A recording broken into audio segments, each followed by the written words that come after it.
Hello, bienvenue tout le monde sur ce nouveau podcast de l'équipe en compagnie de Jonathan cette fois-ci. Donc c'est le numéro 5 de la chaîne, on va encore en publier énormément, on va vous partager un maximum de valeur. Pour ceux qui vous connaissent pas, Jonathan c'est quelqu'un qui est dans le groupe de Mathis Chloé que j'ai trouvé directement ici. Et bien écoute, je te laisse te présenter un petit peu, Ouais. présenter ton activité, ce que tu fais, ce que tu proposes, pourquoi tu es là aujourd'hui.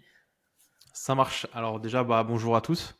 Pour me présenter, en gros, moi c'est Jonathan. Je vais avoir 33 ans fin d'année. Et donc, je suis dans le business depuis 2017.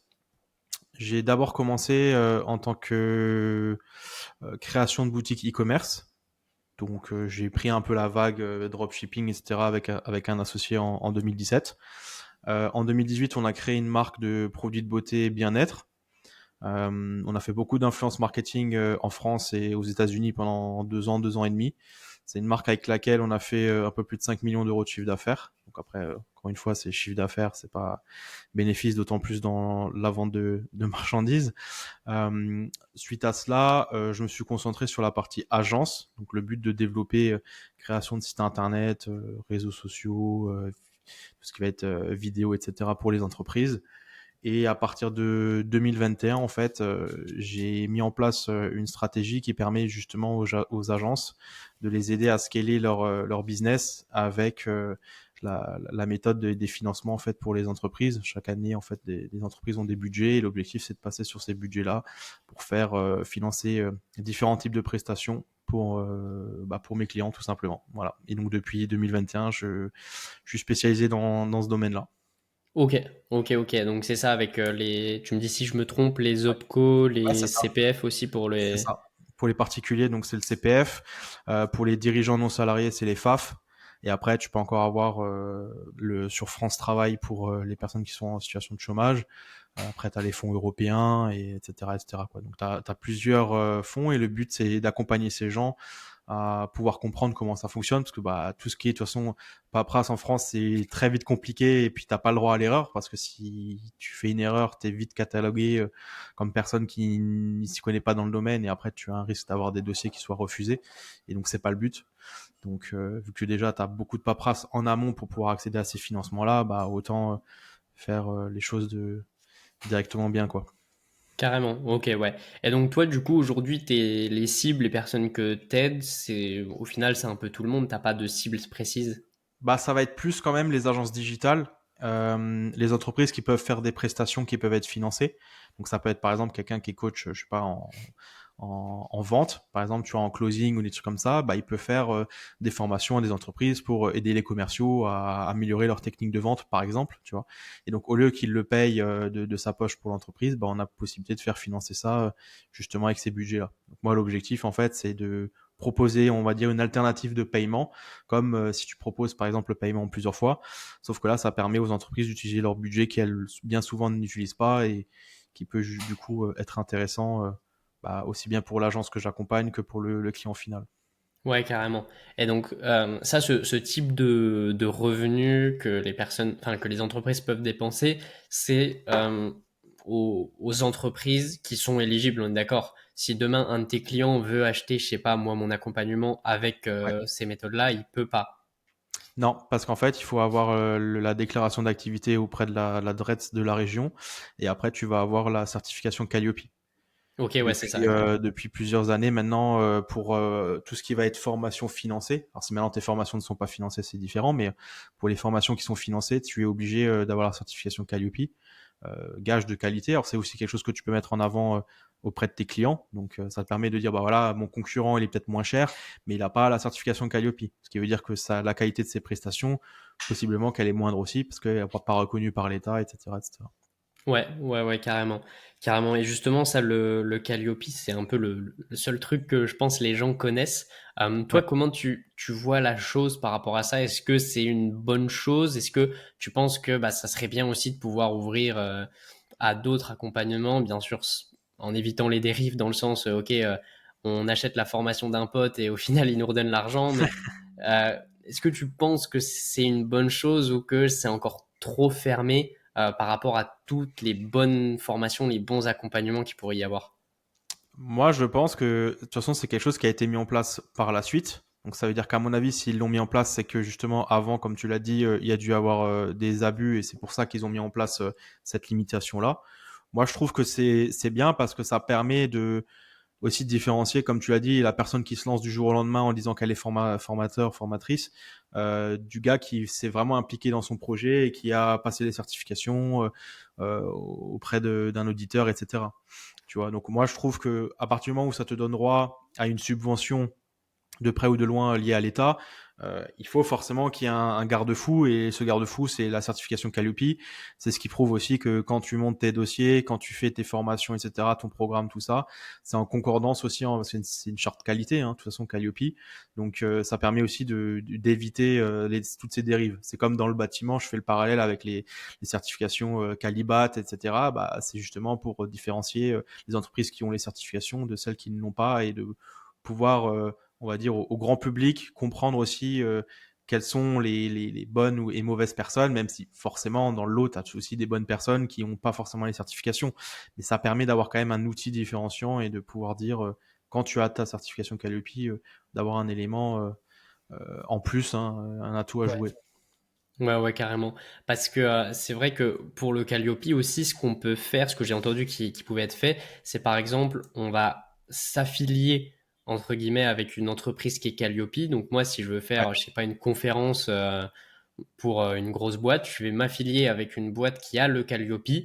C'est elle qui va être facturée et ensuite elle va prendre genre 10-15% de ce que je vais facturer au total. Mais au final, c'est pas la boîte qui a dépensé, c'est pas la boîte qui a le Calliope qui fait la conférence. Ouais. Mais au final, ça, c'est un système qui marche, ça. Alors en fait, ça c'est ce qui marchait à l'époque. Ok? Aujourd'hui, même quand tu es formateur, donc comme tu disais dans ton exemple, on appelle ça sous-traitant. Ouais. C'est-à-dire que c'est un organisme de formation qui va monter le dossier de financement et qui va faire appel à une personne qui a les compétences dans un domaine que elle n'a pas, donc un sous-traitant. Avant, tu pouvais le faire avec uniquement la déclaration d'activité. C'est quelque chose de très simple, hein. Tu te connectes sur ta Dreads, il y a 3-4 documents à remplir, certains éléments, etc. Et si tu fais bien les choses, tu l'as assez facilement, contrairement à une certification Calliope qui est beaucoup plus complexe et contraignante. Mais maintenant, depuis 2024, même les sous-traitants doivent être Calliope. À Ok. partir du moment où la formation, elle a but à être financée par l'État ou en partie, euh, même les sous-traitants ont l'obligation d'avoir le Calliope. En fait, ça permet aussi d'éviter les dérives parce que tu l'as compris, bah, du coup, les gens aussi qui voulaient pas avoir le Calliope passaient par des organismes, faisaient de la magouille, etc. Et ça permettait d'éviter à avoir la nécessité de faire les certifications. Et donc, forcément, bah, le client final, lui, ce qu'il voit, c'est le formateur. Donc, si le formateur n'a pas les compétences, on va dire, pour passer la certification Calliope, c'est pas pour rien. Tu vois. Ouais, Donc, carrément. c'est pour ça qu'ils ont mis en place depuis l'année dernière. Mais bien sûr que avant cela, il suffisait d'avoir la déclaration d'activité en tant que formateur et ça suffisait en étant Ouais. sous-traitant. Ouais, ouais. Et justement, ça, c'est une dérive que j'avais vue et qui est super intéressant. Bah, c'est pour ça, je pense qu'ils l'ont mis en place aussi en 2024. C'était, je crois, en genre 2021-2022. Ouais. Il y avait un seul organisme de formation. Enfin, non. Si, il y avait une seule organisme de formation qui était justement agréé Calliope, donc avait fait les Mhm. tests, machin et tout. Et je sais plus trop si c'était dans le trading ou dans l'investissement. Enfin, ça devait être dans l'investissement, je pense. Et c'était un énorme scam dans le sens où Ouais. ils proposaient comment c'était genre des rendements à 60% sur un an, ce qui clairement est Ouais. impossible. Ouais. C'était vraiment des trucs mais qui étaient abusés comme pas possible. Et ce qui les avait fait bien connaître, enfin en tout cas au grand public, c'était qu'ils avaient fait justement une vidéo avec Amixem. Je sais pas si tu vois. Ouais, je vois, ouais. Mm. Et donc justement, bah, une vidéo comme ça avec Amixem, c'est ouais, 3-4 millions de vues, quoi, grosso modo. Ouais, Donc ouais, ouais. 3-4 millions de personnes qui sont exposées à une formation qui est Calliope, Ouais. qui est un énorme scam, qui a des promesses qui clairement ne seront pas réalisées. Et je crois qu'ils Ouais. avaient fait un truc comme ça sur un coup à genre 2 ou 3 millions sur quelque chose qui n'existait pas.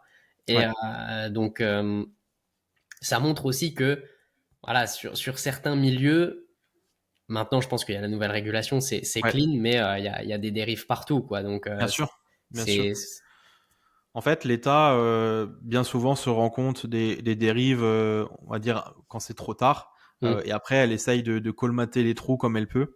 Et forcément, ça a commencé d'abord avec ça. Il y a eu ces dernières années beaucoup de drama sur les comptes CPF. Des Ouais, gens qui pouvaient détourner les fonds, qui pouvaient se connecter sur le compte de personnes alors qu'elles n'avaient pas les accès. Enfin, il y avait énormément de choses. Et donc, eux, à chaque fois qu'ils colmataient quelque part, il y avait une autre magouille qui sortait. Donc, au final, les arnaqueurs, à chaque fois, ils changeaient juste de thématique, on va dire, vis-à-vis de ça. Et donc, il y a eu énormément de contrôles ces 2 dernières années sur les organismes de formation, plus particulièrement sur le CPF. C'est vrai que sur les CPF, comme c'est l'État qui finance en totalité le fonds, ils ont tout intérêt à ce que, entre guillemets, l'organisme de formation ouais, carrément. soit caduque et que du coup ils puissent récupérer l'argent que te payer ce montant-là. Donc il y a eu énormément d'organismes de formation qui ont fermé, je dirais peut-être en 2 ans, 70 à 80% d'organismes Ok. de formation qui faisaient via le CPF. Donc, je parle uniquement du CPF. Parce qu'après, Ouais. tu as des entreprises, tu vois, qui font des dossiers uniquement pour les entreprises. Et là, c'est encore autre chose. Mais sur la partie CPF, voilà, tu as énormément de gros centres qui faisaient des 500 000, plus d'1 million d'euros de chiffre d'affaires mensuel, qui ont fermé justement à cause de ces dérives-là, ces problématiques-là. Et je trouve que c'est bien parce que ça permet aussi de défendre ceux qui veulent faire les choses de manière propre, quoi. Parce que si tu as des personnes qui te prennent tout l'enveloppe du budget chaque année en faisant des magouilles, forcément, toi, quand tu veux faire un truc bien, il n'y a plus de budget. Donc, donc le fait qu'il y ait moins de concurrents, forcément, c'est toujours intéressant pour nous, mais après, c'est toujours pareil. Demain, il y aura toujours une autre magouille qui va sortir Hmm. et le but, c'est d'être dans les clous quand même, tu vois. Ouais, c'est ça. Bah, c'est un peu comme, comment dire, comme l'optimisation fiscale. Ouais, C'est légal jusqu'à ce que tu atteignes un certain seuil, mais au final, personne ne connaît vraiment ce seuil. ouais, Donc, au final, ouais, c'est un peu poreux entre ce que tu as le droit de faire, ce que tu n'as pas le droit de faire. Et ouais, c'est vrai que, bah, en vrai, nous, on s'en fout, mais pas tellement parce que, dans le sens où, comme tu dis, si ceux qui scamment, c'est ceux qui ont le plus gros du budget, le plus gros ouais, du trafic, le plus de notoriété, bah du coup ça laisse plus de place aux petits de ouais, une qui eux ont un vrai truc et qui malheureusement bah en plus sont obligés de fermer à cause de la pression des gros quoi. Donc ça c'est dommage ouais. ouais, C'est c'est dommage, ça, c'est dommage. c'est ça. Et Mais c'est justement pour toi ça t'as des... que Ouais vas-y. C'est pour ça que la régulation est toujours bien à prendre parce que, ok, nous, ça nous rajoute des process qui complexifient un peu le tout, mais si ça nous permet derrière d'être droit dans nos bottes et que le dossier soit accepté et que ça permette d'éliminer justement les gens qui font ça par-dessus la jambe, c'est toujours bon. Hmm, carrément, carrément c'est ça, être vraiment sûr que ok lui il est bon, lui non parce qu'il y a les Ouais, régulations qui ont fait qu'il est plus bon ouais. c'est Carrément. ça. Carrément, carrément. Et tu as justement un exemple comme ça de boîte, que ce soit avec toi ou pas Mhm. forcément, mais que tu connais, qui justement abusait de ça, sans forcément Ouais. la citer, mais comment ça se passait justement et comment potentiellement aussi pour les gens bah, les détecter et faire en sorte que, ok, on se dirige vers des vrais trucs qui sont ok. Alors, déjà, il y a pas mal d'histoires qui sont sorties sur des gros centres, pas des gens que j'ai accompagnés, mais des gens à l'époque quand je n'étais pas organisme de formation et par lesquels je suis passé pour du CPF. Euh, T'as des centres aussi, tu sais, quand t'es dans le milieu, t'entends toujours des histoires à droite à gauche parce que, entre guillemets, entre centres, on communique des fois ensemble sur certains sujets. Mais les deux plus grosses histoires que je peux te donner, t'as un mec qui a commencé l'activité en 2020 ou 21, quelque chose comme ça. Il a d'abord créé un premier centre et au final, quand il a arrêté, donc je te dis ça, c'était janvier 2024 qu'il a été forcé d'arrêter son activité. Je vais Ok, t'expliquer après pourquoi. Mais quand il a arrêté, il avait 22 centres de formation en France.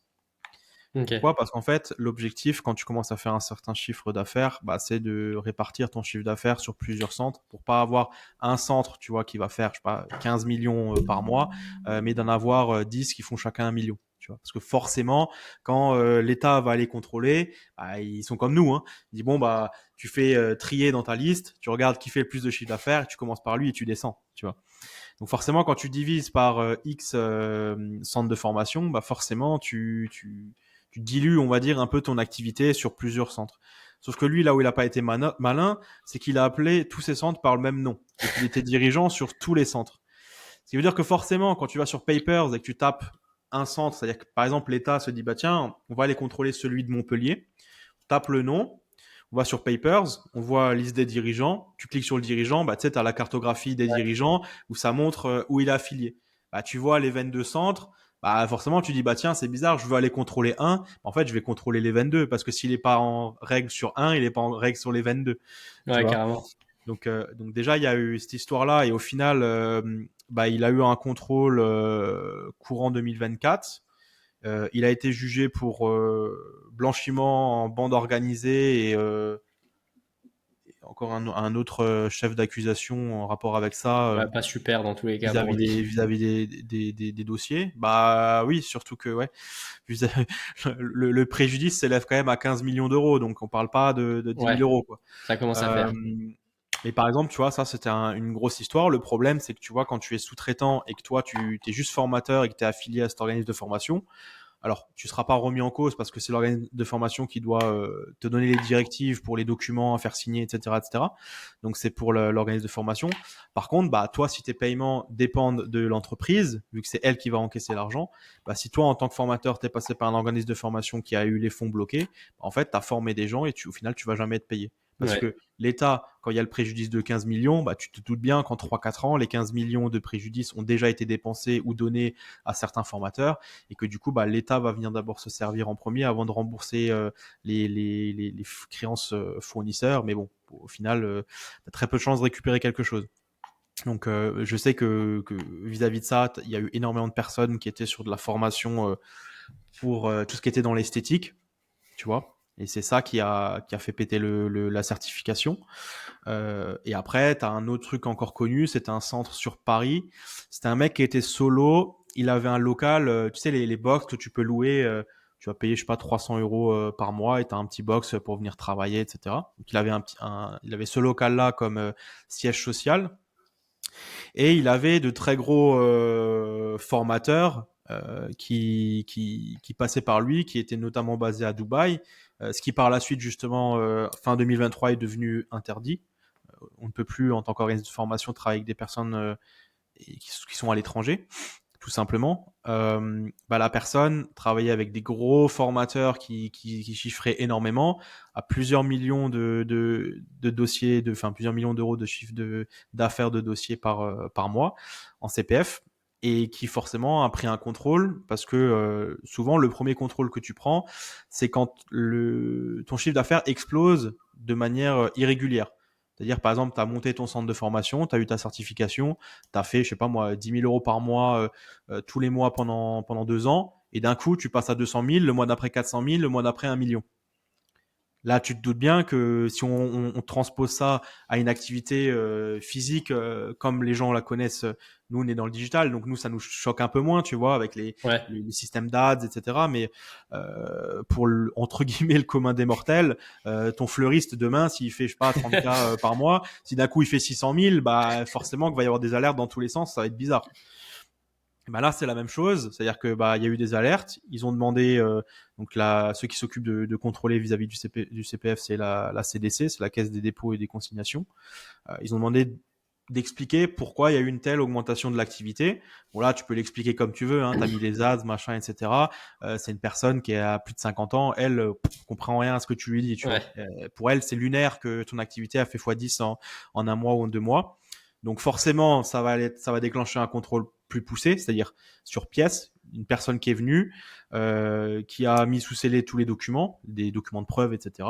Et donc forcément, bah, lui pareil, case prison, pas mal de millions d'euros à redonner, bon, qu'il ne redonnera jamais, comme dans ouais, beaucoup de cas, mais parce que pareil, son histoire, elle n'était pas tangible. Tu passes de 10 000 à 1 million en 4 mois, alors que tu es solo dans l'entreprise, que tu as un petit box, ils sont venus le contrôler et le box, il faisait 10 mètres carrés. Tu dis que sur le papier, tu formes 300 personnes par mois. Bon, tu te doutes bien qu'il y a quelque part il y a un problème, tu vois, ouais, parce que sur les papiers, en fait, lui, il mettait, tu vois, tu dois mettre des jours de formation, sauf que lui était tout le temps formateur. Le problème, c'est qu'il y a une formation qui démarre, par exemple, aujourd'hui, demain, il y en a une nouvelle, sauf qu'en parallèle, les deux se font. bah, il peut pas Ouais, il peut pas former deux personnes sur deux sujets différents qui ne commencent pas à la même date. Parce que ça veut dire que celui qui commence demain, bah, il est pas au même point que celui qui a commencé aujourd'hui, tu vois, dans le process. Donc, il y a eu énormément de problématiques vis-à-vis de ça et ça a donné, résultat, centre fermé, mec jugé, etc., quoi. Tu vois, on fait un peu la comparaison avec, comme à l'époque, Marco Mouli, la taxe carbone, ouais, etc. Bah, c'est un peu le même délire. Le problème, c'est que les gens ont voulu gagner toujours plus, et c'est à cause de ça qu'ils se sont fait cramer. ouais, c'est Tu ça, vois. ouais. Ils avaient un truc où s'ils continuaient sur le long terme, entre guillemets, Oui, si tu petit, fais te 50 000, 100 trépasser. 000 euros, tu aurais pu rester sous les radars, mais quand tu as une activité qui augmente aussi énormément et que bah, aujourd'hui, tu vois, tu tapes l'adresse du siège social de l'entreprise, tu vois que c'est dans un building Ouais, qui fait du coworking. Bon, tu doutes déjà que va pas y avoir 40 salariés. Quand le mec, il fait, je crois qu'à la fin, il faisait 3,5 millions de chiffre d'affaires par mois. Euh, le mec est solo dans l'entreprise, il n'y a pas de salariés, ben, il se doute bien qu'il y a un problème. ouais. Ou alors Tu il est vois. très très bon. Ah, ou alors il travaille même 24 heures sur 24 parce que ça veut dire qu'il fait les dossiers, les paiements, la facturation, les vidéos de formation, l'accompagnement. Enfin, au bout d'un moment, Ouais, c'est ouais. plus possible, tu vois. Et Mm. après, ce qui joue beaucoup, bah, tu sais, quand tu fais sous-traiter à des gens, bah, tu sais pas au final à qui tu fais réellement sous-traiter. Quand tu fais sous-traiter, t'as un mec qui te dit, bah, écoute, moi, je suis coach dans tel domaine. Bon, bah, sur papier, tu penses que tout va bien se passer, mais tu sais pas après derrière, qu'est-ce que le closer de ce formateur-là, il a vendu.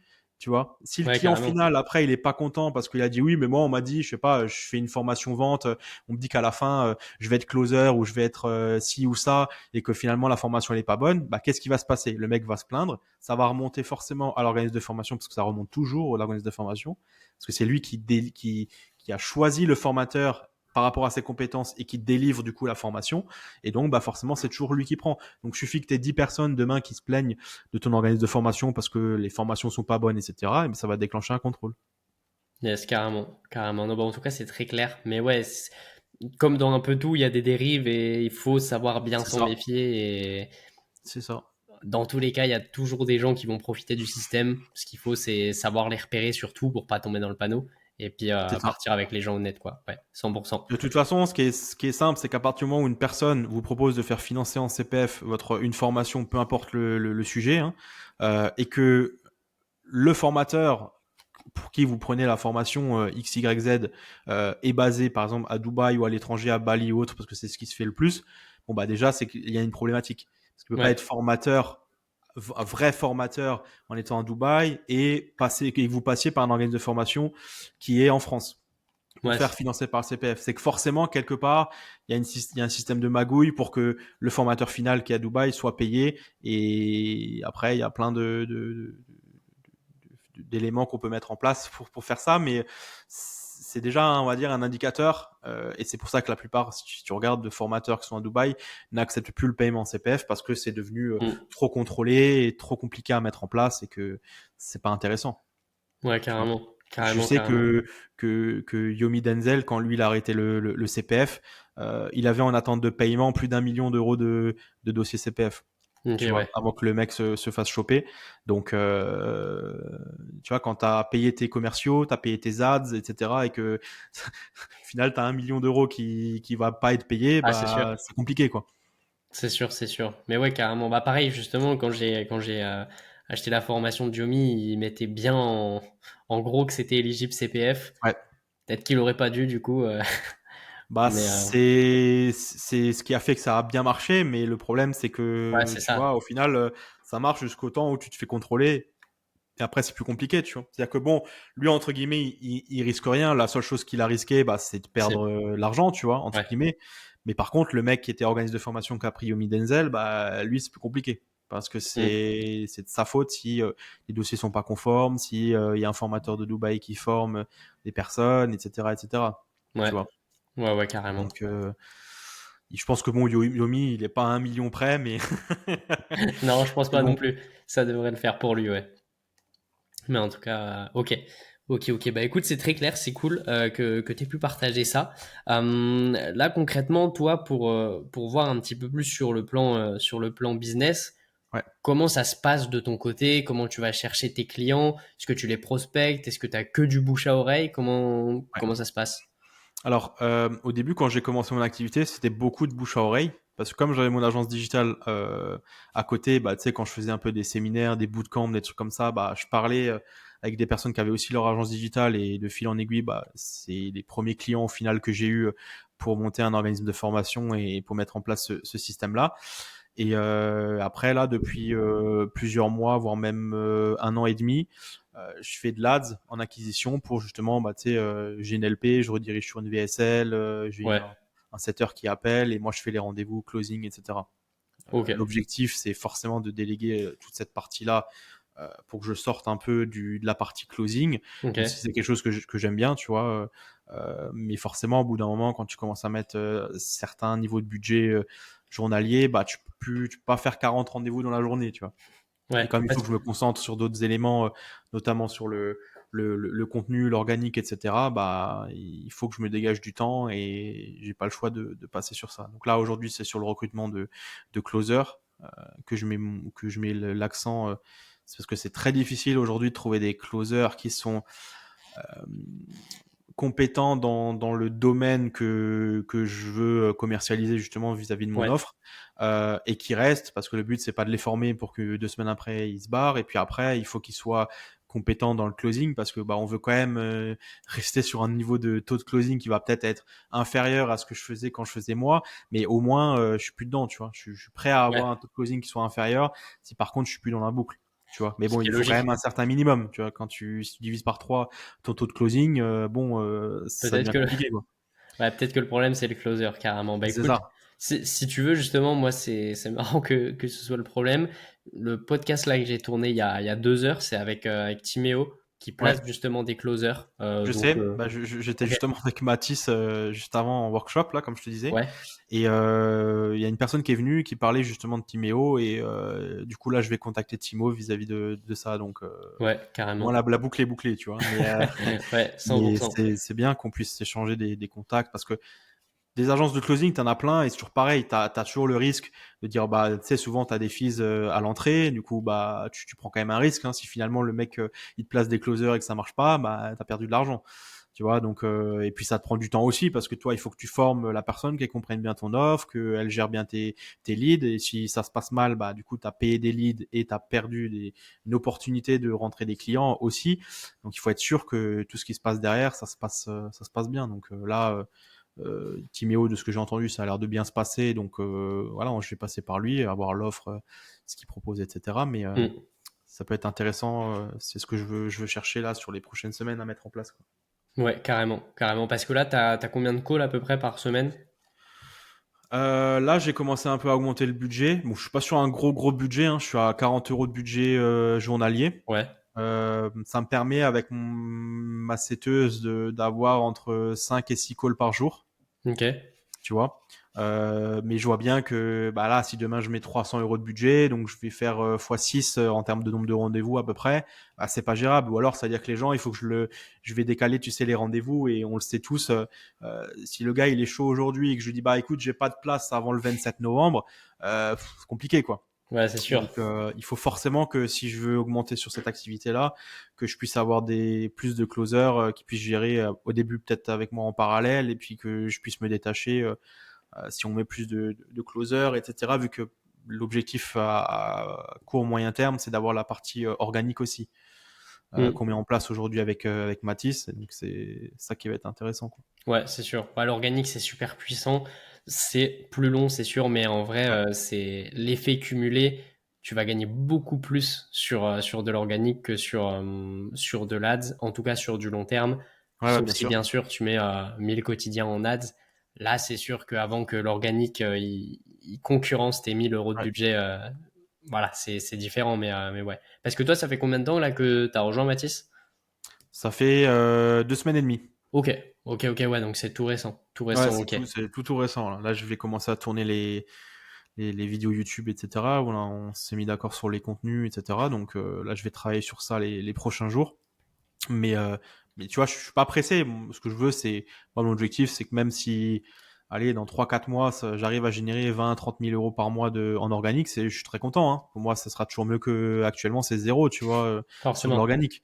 Donc en ads, ça dépend des mois, je suis entre 20 et 40, tu vois, parce que vu que moi mon offre elle est à 5 000 euros, bah, forcément que un closing ça change vite ton CA quoi. Mais l'objectif c'est d'avoir ces deux forces là, ces deux piliers sur lesquels je peux me reposer pour avoir du rentrer des leads et puis derrière avoir un process closing clair, tu vois. Ouais, moi c'est sûr, c'est sûr, c'est sûr. Et là, toi, niveau accompagnement, comment ça s'est passé? Est-ce que donc tu as pris une Matisse, mais avant, tu étais accompagné par des gens ou comment ça s'est passé? Alors, en fait, comme tu l'as compris, moi au début j'étais formateur en e-com, puis formateur en agence et là accompagnant sur la partie organisme de formation. Je connais, je connais très bien le milieu de la formation et des formateurs, donc j'ai toujours été très réticent à prendre une formation de peur de toujours payer des choses pour au final que je sois déçu vis-à-vis de ce qui est la finalité, tu vois, de l'accompagnement ou de la formation, etc. Donc je suis quelqu'un où je me suis fait vraiment tout seul. J'ai appris YouTube, etc. Ça a pris énormément de temps, forcément. J'ai testé par moi-même, etc. Et les seuls accompagnements, on va dire formation que j'ai pris, donc c'est là avec Matisse. Et en 2018, c'était la formation, je sais pas si tu avais connu à l'époque, mais agence.com. Ok, non, ouais, je connais pas. Non. En fait, à l'époque, il y avait un entrepreneur qui s'appelait Emmanuel Namer qui a lancé le plus gros accompagnement slash formation sur la création d'agences digitales. C'est un mec qui avait plus de 3 à 4 000 membres en simultané sur son accompagnement. Donc il était vraiment très très bon dans ce domaine et puis du jour au lendemain il a tout arrêté. Pareil, il avait une partie qui était en CPF, puis après il a fait d'autres activités. Je pense qu'il aussi qu'il en a eu marre vis-à-vis de ça. Mais c'est le seul accompagnement que enfin plutôt formation, c'est Ouais. pas vraiment un accompagnement.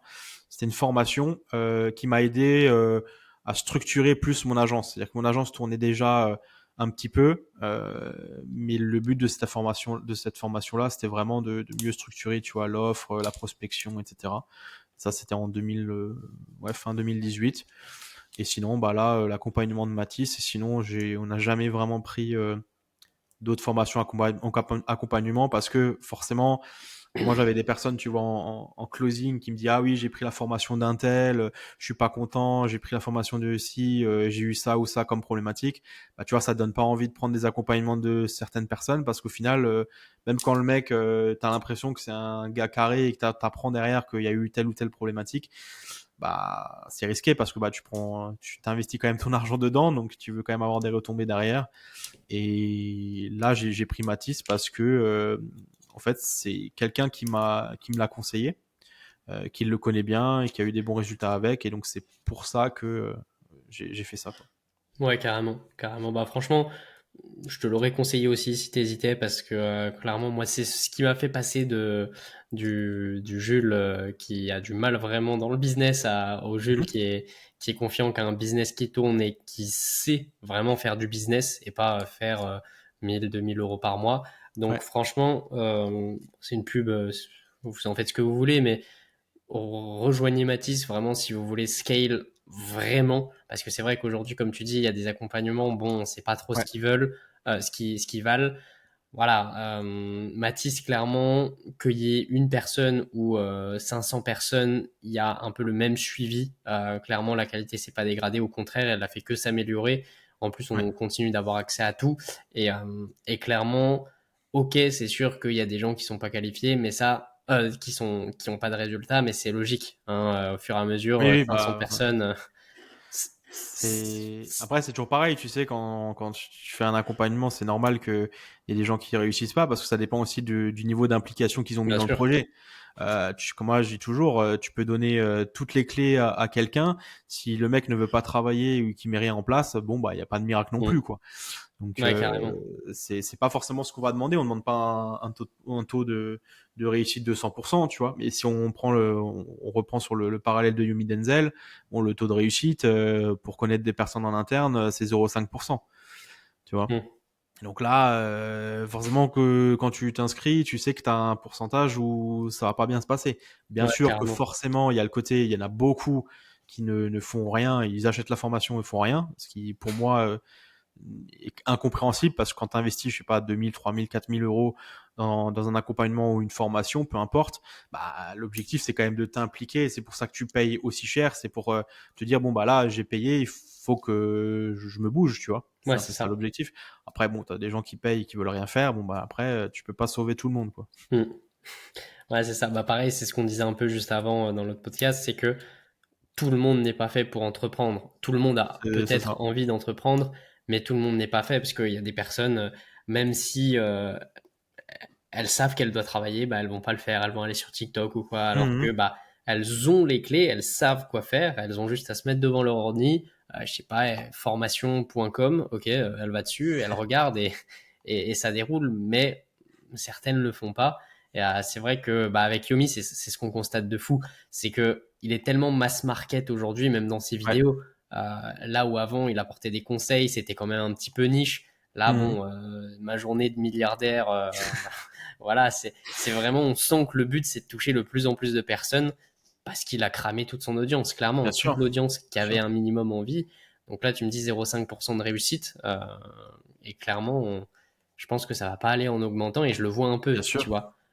J'avais rejoint Business Pro, donc c'est celui où il s'était associé avec Oussama, enfin Ouais, je encore vois. associé. Oussama, tu le vois dans la partie startup. Donc si je suis médisant là-dessus, mais Yomi, dans aucune vidéo, tu le vois. Les seules vidéos où tu le Ouais. vois, c'est des vidéos qu'il avait tournées en 2018 qui sont dispo dans toutes ses formations. Ouais. Donc bon, voilà, t'achètes la vidéo, t'achètes la formation parce que c'est Yomi aussi, hein, clairement, Ouais, on bien te le sûr. dit. Voilà, on achète une formation pour le gars. Ouais. Tu le vois pas dans la formation, bon, dommage. Et ensuite, deuxième point, c'est que les avis clients là, qui assurent le site, moi, j'ai rejoint en mars 2023. J'ai fait mon premier Mhm. client en avril. Et bah, c'est encore mon avis à moi qui est dessus, quoi. Il n'y a pas eu de nouveau avis, il n'y a pas eu de Ouais. nouveau résultat. Donc, c'est ça aussi où je me dis, ouais, clairement, si en 2 ans, je suis le seul qui a eu des résultats, c'est chaud, quoi. C'est chaud. Non, c'est ça c'est sûr. Mais Mm. c'est très compliqué parce que pour moi, c'est très compliqué d'avoir des résultats quand tu t'achètes juste une formation. Parce que même si tu es quelqu'un d'assidu, tu vas regarder le contenu, etc., bah, tu vois, ça dépend quand est-ce que les vidéos ont été tournées. Si aujourd'hui je te vends la formation, mais que la formation je l'ai tournée l'année dernière ou il y a Ouais, un an et demi, bah, forcément, on est dans le digital, limite ça change toutes les semaines. Bah, l'impact que ça va avoir sur ton niveau de réussite, bah, il va être moindre, tu vois. Donc déjà tu as ça, puis après tu as le côté, bah, si tu as des questions, oui, bon, tu as les Slack, etc., où tu peux poser des questions, mais ça, pour moi, ça n'aura jamais le même impact qu'un accompagnement. Tu vois, quelqu'un qui carrément. te prend par la main, qui peut répondre à tes questions, etc. Et là, on va dire, l'accompagnement de Mathis, ce qui est bien, c'est que tu as un peu tout, tu vois. Tu as la vidéo, tu as la partie avec les coachs, tu as la partie avec Mathis, tu as les lives, etc. Donc, il y a quand même de quoi faire. Et puis, nous, on est dans une problématique encore différente parce que souvent, on a des business qui tournent déjà un petit peu et l'objectif, c'est d'aller chercher des plus gros chiffres. Et donc, il nous faut juste, en fait, la petite étincelle qui va faire que ça va tout changer. Et cette étincelle-là, tu es prêt à payer le prix si derrière, tu fais x3 sur ton chiffre d'affaires et que ça reste stable. En 2 mois, tu l'as rentabilisé, ton investissement. Clairement. Donc, ça, c'est vrai que c'est intéressant par Mm. rapport à ça. Bah, même ce que tu dis, c'est que ça limite, ça change toutes les semaines. Bah, moi, c'est clairement ce que je constate aujourd'hui dans mon accompagnement. Peut-être que je suis Ouais. trop perfectionniste, peut-être que tant mieux. Mais clairement, si je regarde sur les 6 derniers mois, il n'y a pas, allez, il n'y a pas 15 jours où j'ai pas mis à jour, où j'ai pas Mhm. rajouté une vidéo dans ce qu'on présente, où j'ai pas mis des nouvelles stratégies, où j'ai pas fait un live où j'apportais des nouvelles choses parce que clairement ça bouge trop vite et ça aussi c'est vrai que c'est la plus Ouais. grosse différence entre un bon accompagnement, même un bon accompagnement et un mauvais accompagnement, c'est que le mauvais accompagnement c'est des vidéos qui sont tournées et une fois que c'est tourné bah ça bouge plus quoi. Ouais, bien sûr. Ouais. Rajoute une vidéo par an sur le nouveau livre d'Hormozy que tout le monde a entendu parler où tu n'as Ouais, aucune ouais. plus-value, mais ouais. Et clairement aussi c'est ça qui est bien, c'est que nous c'est ce qu'on fait en tout cas quand tu fais un accompagnement, t'es pas juste là pour dire ouais c'est un accompagnement parce que t'as des appels de groupe. Bah ouais ok mais fais des Ouais. appels one-one, là c'est plus, ok. Et si t'es en vrai accompagnement, t'es là comme tu dis, prendre main dans la main, tu lui dis à la fin du call, ok, bah tiens la roadmap, les choses à faire, Ouais, avec ouais, les ouais. deadlines des choses à faire. Et si quand on a atteint cette deadline, euh, tu les as pas faites, eh ben on se refait un call et je le fais avec toi pendant le call. Tu vois, C'est ça ça. pour moi, c'est ça un vrai accompagnement. Après, Ouais. chacun a sa définition, mais clairement, nous, c'est comme ça qu'on fonctionne et c'est comme ça que ça marche, quoi. Bien sûr. Mais en fait, la problématique, je pense aussi qu'elle est venue du fait que les gens voulaient cette qualité-là, tu vois, d'accompagnement, mais payer 1 000 euros, 1 500 euros. Ouais, Et donc, au clairement. bout d'un moment, bah, qu'est-ce qui s'est passé? Bah, la qualité, elle s'est dégradée pour pouvoir rentrer dans les clous vis-à-vis d'une prestation à 1 000 ou 1 500 euros.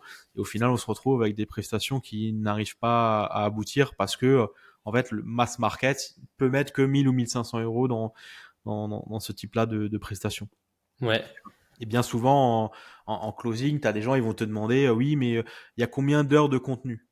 Sous-entendu, bah, plus j'ai d'heures de contenu, bah, en gros, plus j'en ai pour mon argent. Sauf qu'en fait, ce que les gens ne comprennent pas dans le mass market, c'est pas forcément parce que tu as 50 heures ou 200 heures de contenu que ça va être rentable pour toi. Tu peux faire 200 heures de contenu, de trucs classiques qui ouais, n'ont pas réellement de valeur. Par contre, je peux te faire 1 heure de contenu où ça peut changer totalement ta vie. Tu vois? Et donc, les gens, au début, quand tu leur dis oui, bah, ma formation, elle dure 10 heures, 15 heures, 20 heures, on va dire, ah oui, mais j'ai vu la formation d'un tel, il y a 40 heures. Je dis, oui, mais ok, mais 40 heures de quoi? Parce que mm, 40 heures, on est quoi? On est là pour créer un business, pour chercher des chiffres d'affaires, etc. Et tu me parles de comme si tu voulais prendre un abonnement Netflix pour savoir combien d'heures de contenu je vais pouvoir me mater. Ah non, l'objectif, c'est pas que tu sois devant ton ordi à regarder des vidéos et à attendre que ça se passe. Tu mm. vois, c'est d'avoir des trucs concrets. Et c'est pour ça que, pour moi, de plus en plus, on a aussi éliminé ce côté formation vidéo et plus faire du one-to-one parce que, en fait, si tu veux avoir des vrais résultats pour tes clients, tu es obligé de l'accompagner, comme tu le dis, en lui faisant des retours parce que chaque business est différent, chaque problématique est différente et tu peux pas répondre à toutes les problématiques en faisant juste une vidéo Ouais. générique en disant, bah voilà, on va prendre telle étude de cas, vous faites ça. Oui, mais moi, j'ai telle ou telle offre, ça correspond pas réellement. Qu'est-ce que je fais? Bah, si personne te répond pas, toi, tu vas à peu près adapter, mais c'est peut-être pas forcément de la meilleure des manières. Ouais, c'est ça. Et surtout, chaque personne est différente. C'est ça aussi qui est intéressant. Tu vas Ouais. peut-être dire, OK, ce qui est important, je sais pas, c'est envoyer 30 messages par jour. Il faut vraiment le faire à fond. OK, 30 messages par jour. Mais t'as une personne, je sais pas, elle, sa manière de fonctionner, c'est pas de faire des messages. Elle aime pas. Elle a jamais utilisé les réseaux sociaux de sa Ouais. vie. Elle est pas à l'aise avec ça. Bah, pas de souci. Tu fais pas 30 messages par Ouais. jour. T'appelles 30 personnes par jour et t'adaptes le script en fonction. Ouais. Donc c'est s'adapter aussi aux personnes, de ce qu'elles peuvent faire, de leurs compétences. Je sais pas, comment, un mec qui vend un accompagnement en closing, par définition, c'est un monstre Mm. en closing. Ouais. Du coup, tu vas dire, bah ok, euh, tu fais 2 questions de moins de qualification en setting, tu prends 2 fois plus de calls. Ok, ils sont moins qualifiés, mais tu Mm. sais closer comme comme personne sait closer, donc tu vas closer plus si tu as plus de Ouais. calls. Ouais. Ouais. Et c'est vraiment s'adapter à tout le monde et c'est ça que dans une Ouais. formation, clairement, tu retrouves pas parce que, bah, en vrai de vrai, je pense qu'il y a, allez, 50% des formations, YouTube, c'est mieux que ces formations-là, clairement. Bah, si tu te prends la peine de bien trier, etc., je pense que oui, parce que forcément, ce que tu ne peux pas gérer, c'est quand est-ce que la formation a été tournée. C'est-à-dire que Mm. peut-être qu'entre-temps, il y a eu quelqu'un qui a fait une vidéo qui est plus à jour et qui du coup sera plus performante vis-à-vis de ce qui a écrit dans la formation. Tu vois. Ouais, Donc carrément. ça, YouTube, c'est les meilleures formations parce qu'elles sont mises à jour tous les jours. Il y a toujours du contenu, peu importe ce que tu cherches. Là, récemment, il y a eu la nouvelle mise à jour Facebook. Dans mes pour toi, il y avait que euh, nouvelle mise à jour, comment s'adapter, etc. Tout le monde faisait des vidéos sur ça. Donc, tu vois, une personne qui a fait une formation, je sais pas moi, Facebook Ads, bah dans sa formation, elle est peut-être pas encore faite la vidéo, la nouvelle vidéo, tu vois. Ouais. Donc, forcément, si t'es pas à jour, c'est très compliqué. Ouais, c'est ça. C'est ça qui est bien aussi sur YouTube, c'est que tu peux tout trouver. Là où dans Ouais. la formation, je sais pas, tu as peut-être un problématique qui est vraiment tout roule bien, tu arrives à avoir des calls, t'es good au niveau de la delivery, ton setting il est top, sauf que tu as du mal à closer. Et dans ta formation, tu as 3 vidéos sur le closing qui creusent pas trop là-dessus. Bah, Mhm. voilà, ça m'embête parce que je vais pas reprendre une formation sur le closing. J'en ai déjà pris une à 5 000 euros. Ça fait 10 000 euros. Ok, bah tu vas sur YouTube et tu regardes toutes les vidéos. Et ça aussi, c'est un cheat code trop sous-exploité. YouTube américain, sous-titré Ouais, français si vous comprenez pas, mais ils sont tellement en avance de bien 2-3 sûr. ans sur le marché français que c'est trop puissant d'appliquer les méthodes.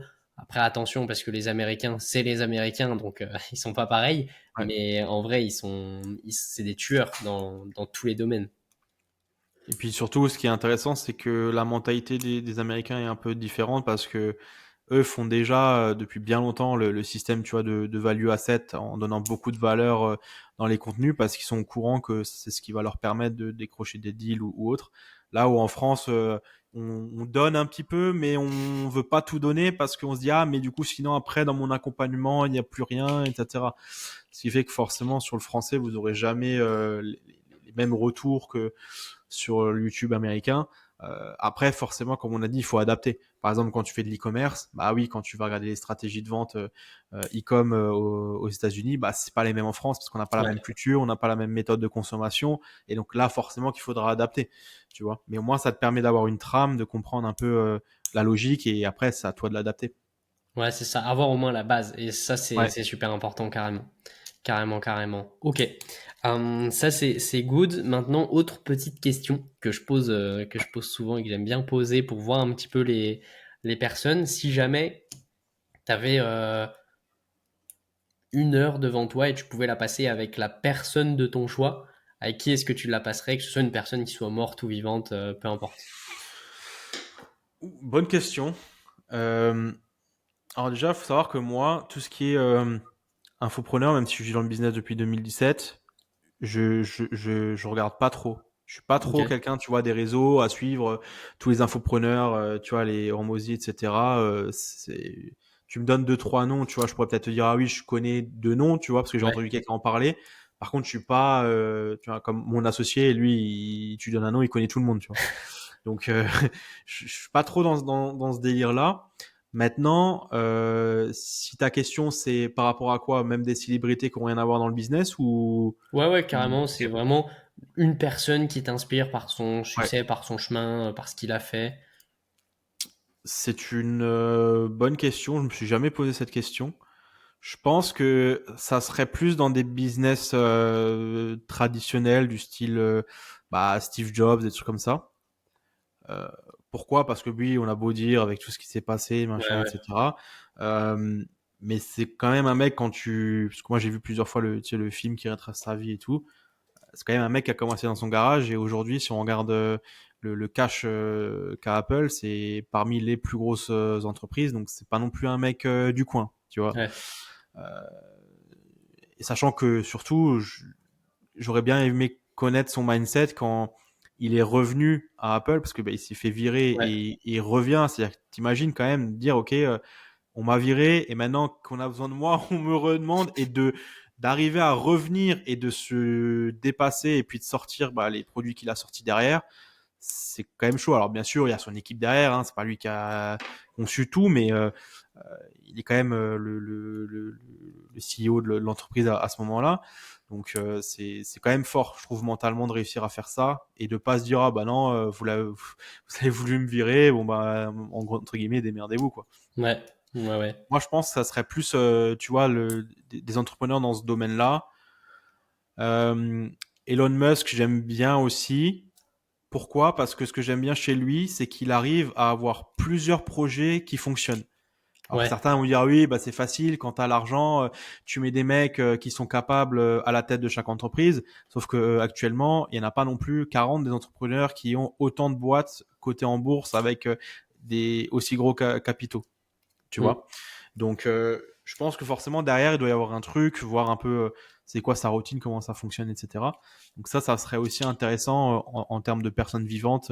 Ça serait plus tu vois ce point-là. Après, on peut dire ce qu'on veut sur lui avec ses trucs, etc. Mais ses penchants et tout. Mais en termes d'entrepreneur entre guillemets vis-à-vis de Ouais, cette pur et pur. partie-là, comment il fait pour toujours réussir à renouveler les entreprises avec lesquelles ils travaillent, comment ils arrivent à les faire péter autant, etc. Ça, c'est des choses qui peuvent être intéressantes. Ouais, carrément. Carrément, c'est vrai que c'est entre guillemets la réponse de beaucoup de personnes, même si pour l'instant personne m'a dit ça, mais c'est vrai que un peu comme toi, tu vois, Elon Musk, ça reste quand même le gars. Il n'avait pas les meilleures compétences du monde. Enfin, Ouais, non, c'est pas tellement les compétences, c'est il n'avait pas le meilleur environnement, voilà, du monde c'est ça. pour devenir ce qu'il est devenu. Mais il a réussi à le devenir. Tu vois, ça me fait aussi un peu penser à Lewis Hamilton. Ouais, La Formule 1, c'est vraiment le sport le plus cher, clairement.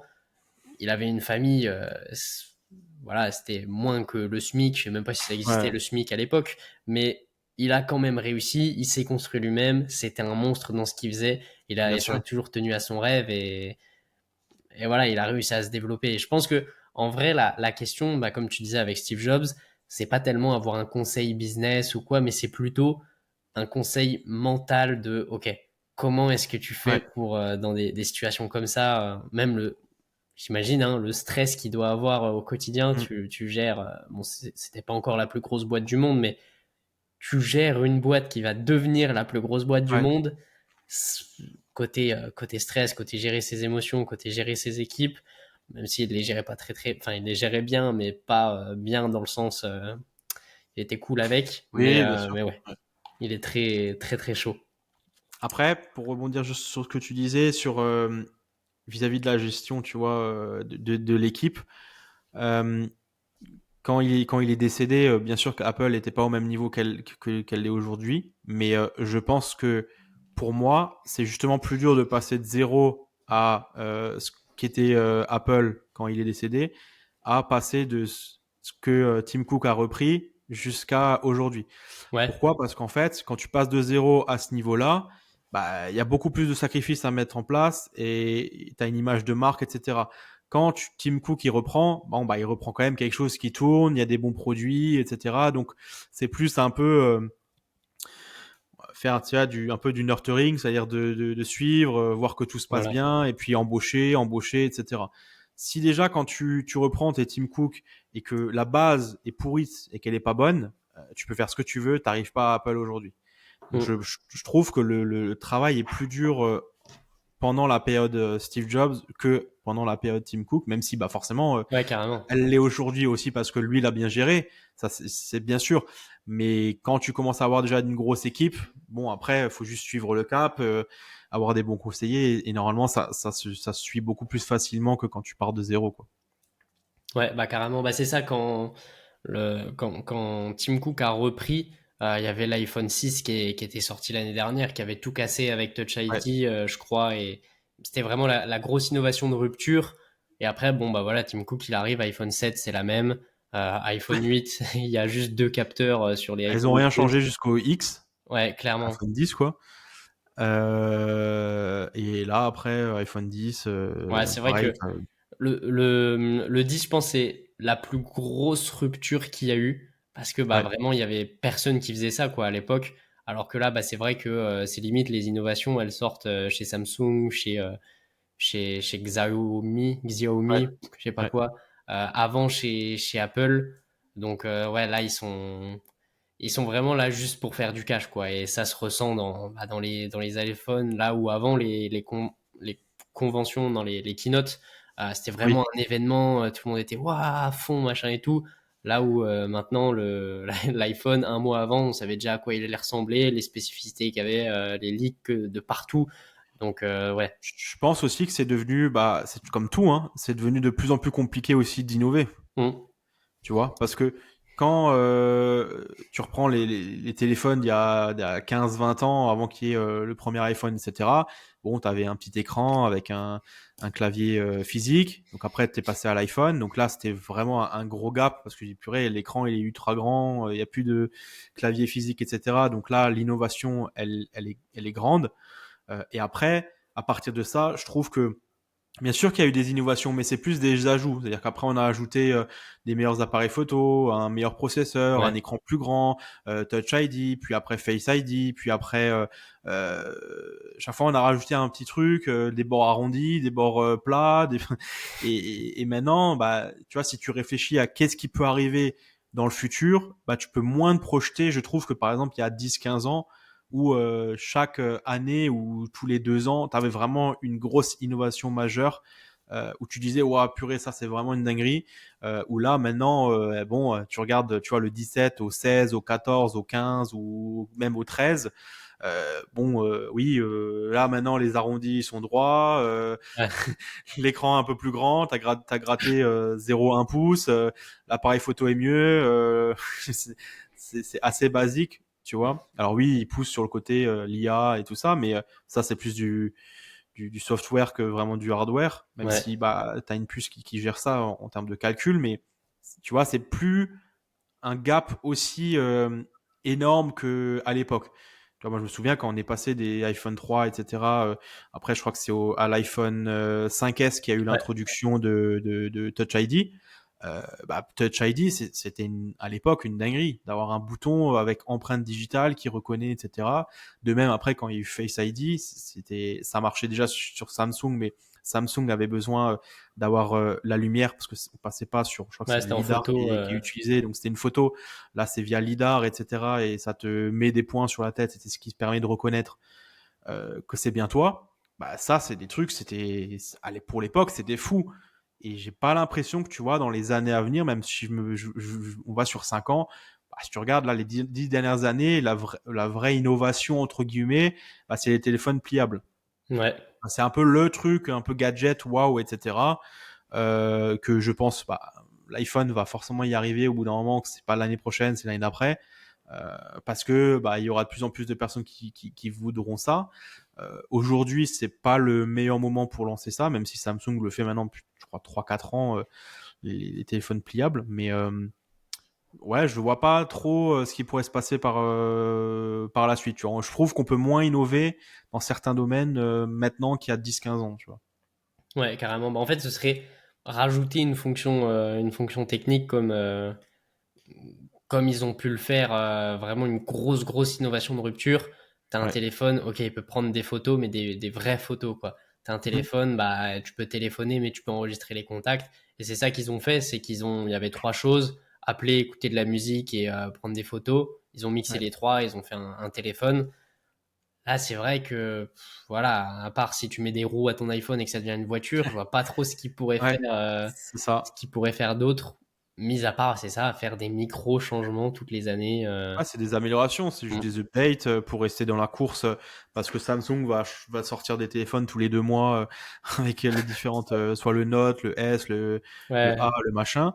Donc forcément que pour rester dans la course et rester premier, ils n'ont pas le choix de quand même innover et de sortir un téléphone parce que je sais que, je sais pas si t'avais lu ça, mais il est apparemment possible que l'Europe entre guillemets réglemente les sorties de téléphone parce que justement vis-à-vis tu vois de la pollution etc, oui. l'empreinte carbone bah, aujourd'hui est-ce que c'est vraiment impactant de proposer un téléphone tous les ans, est-ce qu'il faudrait pas proposer un téléphone tous les 2 ans, tu vois, je sais que ça c'était des trucs qui étaient en discussion sur le principe.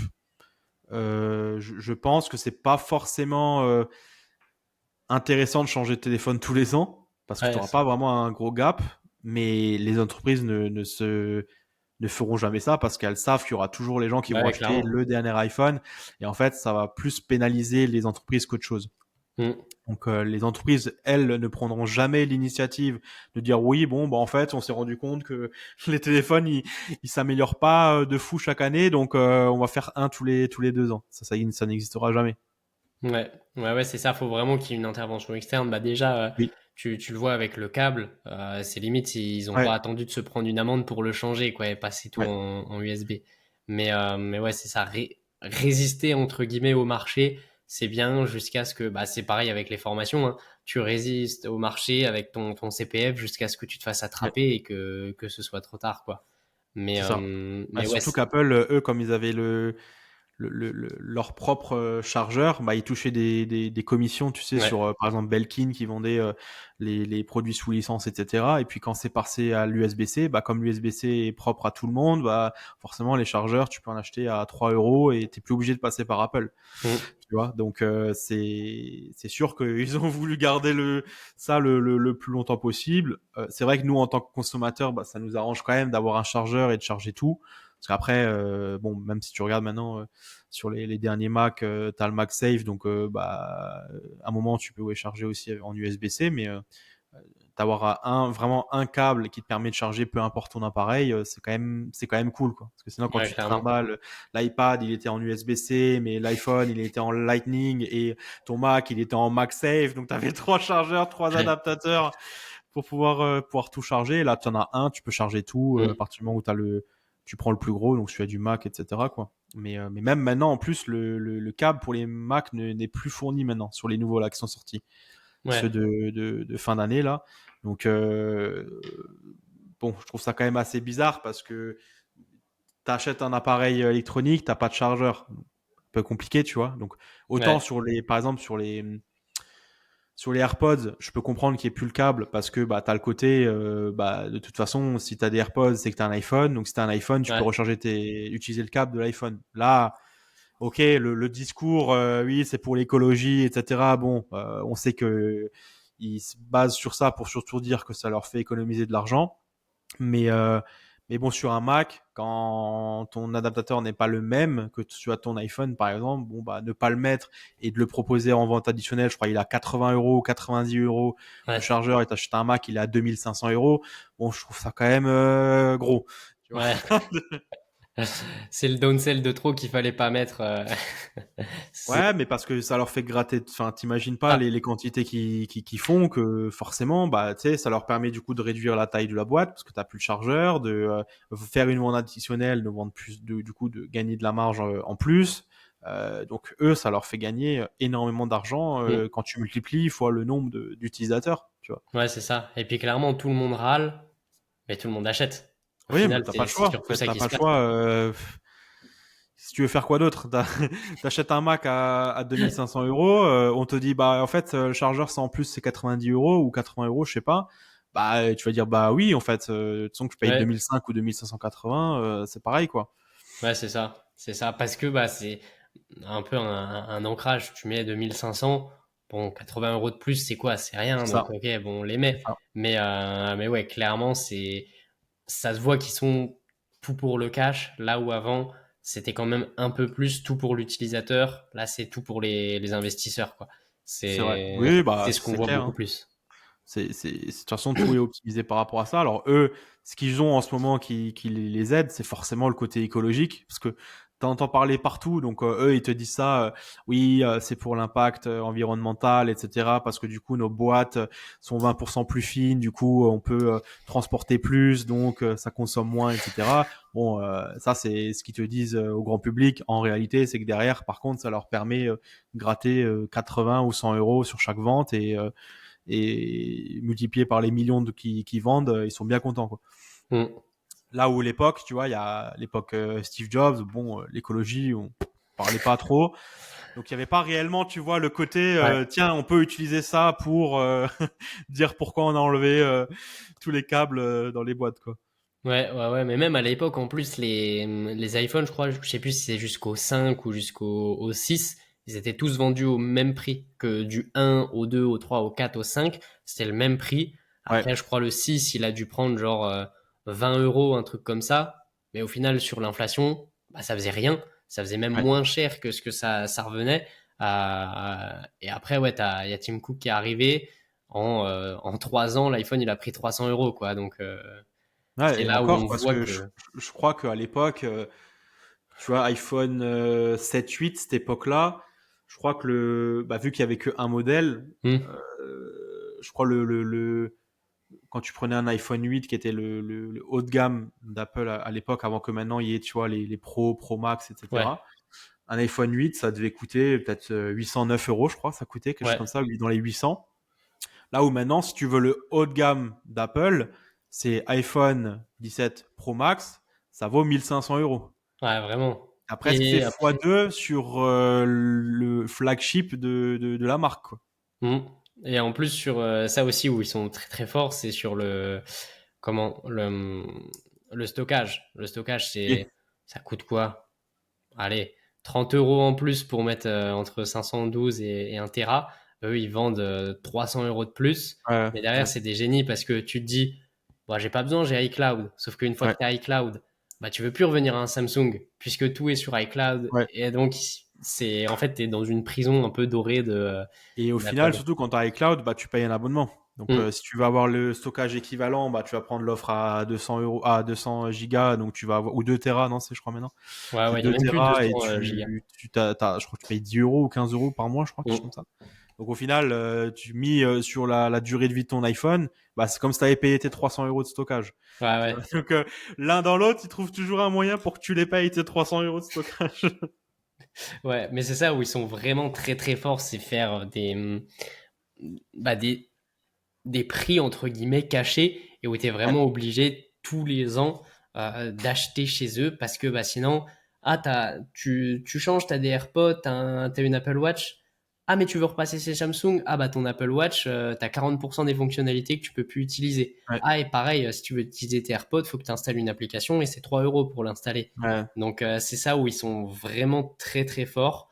Ça nous arrange pas, même si, bon, leurs produits voilà, ils sont quand même très très bons. On peut dire ce qu'on veut, Ouais. ils sont bons. Mais maintenant, clairement, c'est vrai que le prix, voilà, faut s'accrocher si tous les ans ça prend 10%, quoi. Bah, c'est surtout que si tu veux changer tous les ans et que tu changes de Mac, d'iPhone, d'iPad, etc., ouais, Ouais, t'as intérêt à avoir de l'argent de côté, quoi. Mais ouais, c'est sûr, c'est sûr. Mais en tout cas, ouais, clairement, ils sont très très forts pour faire du cash. Ça, c'est une certitude. ouais. C'est pas pour rien que c'est les cinq plus grosses. Enfin, ça fait partie des cinq plus grosses boîtes, non? Ouais, je sais qu'il y a quelques années, on parlait de, je crois, 3000 milliards de cash, je crois, quelque chose comme ça. Quelque chose comme ça. C'est-à-dire qu'en fait, ils ont 3000 milliards, ils savent pas quoi en faire, quoi. Ouais. C'est, Alors, bah, c'est ça, le bâtiment qu'ils avaient créé là en rond. ouais, le Loop, je crois comme ça, c'est comme Apple Park One, je crois, comme Ouais, ça. un truc comme ça, mais c'était 200 milliards. Non, 200 milliards, ça me paraît beaucoup. Euh, Mais ouais, c'était énorme, c'était super cher. Bah, ça joue un peu en vrai sur leur côté écologique. C'est une espèce de forêt, il y a des panneaux solaires dessus. C'est construit avec zéro émission carbone, machin et tout. ouais, ouais. Donc c'est un bâtiment à Ouais, 20 milliards pour c'est. justifier d'avoir retiré des chargeurs dans des boîtes, quoi. Non, non, bon, après, c'est tellement, je trouve, l'entreprise tech par excellence vis-à-vis de tout le processus de vente, etc., que ils peuvent se permettre, tu vois, c'est Mm. tellement ancré. Tu vois, moi, je me souviens à l'époque, quand tu avais un iPhone, tu avais l'impression que tu étais dans la cour, tu faisais partie des riches un peu, tu vois. Ouais. Maintenant, n'importe qui, même quelqu'un qui est au SMIC, il a un iPhone, tu vois. Parce que maintenant, les gens se saignent pour l'acheter, là où à l'époque, les gens avaient un téléphone, un Samsung, un je sais pas quoi, ils s'en foutaient, quoi. Maintenant, c'est tellement devenu un peu un statut social que si t'en as pas un, t'es un peu mis de côté, quoi. Ouais, Donc, c'est et ça. tu le vois quand tu regardes des concerts ou d'autres trucs, tu sais, où tu vois le public qui filme, tu vois que des iPhones, en fait. Mm. Mais purée, c'est fou, alors qu'à l'époque, vraiment, les constructeurs chinois étaient vraiment au-dessus, coréens. Là où maintenant, Apple a quand même pris pas mal le lead et je pense que c'est pas prêt de s'arrêter parce que ce qui aide vraiment Apple à se démarquer, c'est forcément le logiciel. Si demain Apple avait été sous Android, bien Ouais. sûr que l'impact n'aurait pas été le même. Ça, c'est Mm. clair et net. Clairement.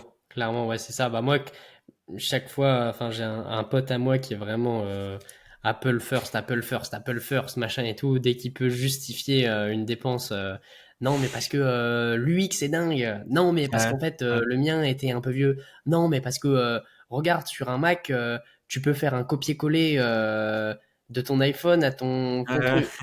Ok, ouais, c'est bien. C'est 500 euros de plus comparé à, je sais pas, un Asus juste pour faire un Ouais. copier-coller. Ouais, merci, mais non, merci, hein. Après, c'est toujours pareil, ça dépend de ton utilisation et c'est vrai que c'est très compliqué quand tu as pas mal de produits Apple Ouais, de rajouter dans un écosystème un produit qui n'est pas Apple. carrément. Moi, pendant une grosse partie, donc là, j'avais un MacBook et en même temps un PC fixe, tu vois.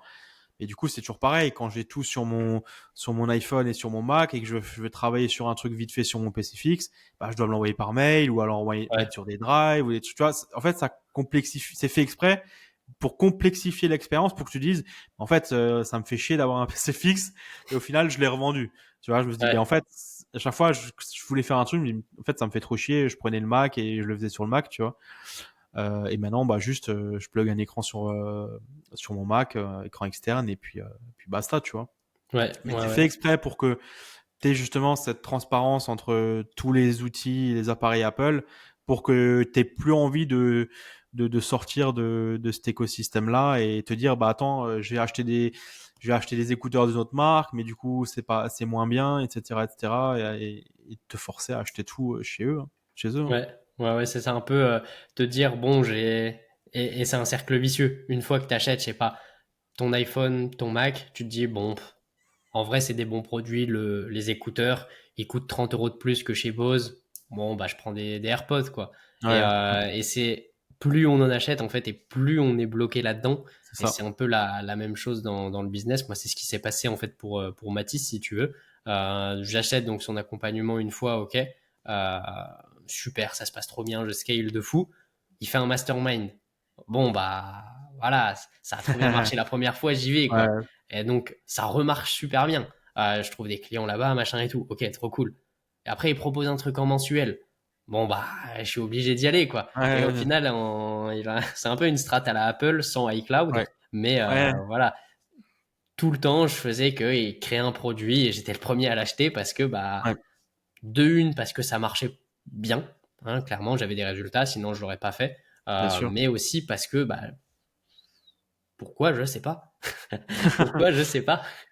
Mais après, c'est ce truc-là ce sentiment-là qui te pousse à l'action et c'est ce qu'on essaye de mettre nous dans nos business aussi, hein, pour que si tu fais une bonne prestation, le client il va rester et ton objectif c'est de le garder le plus longtemps possible et de lui proposer des upsells ou euh, d'autres éléments qui pourraient l'intéresser.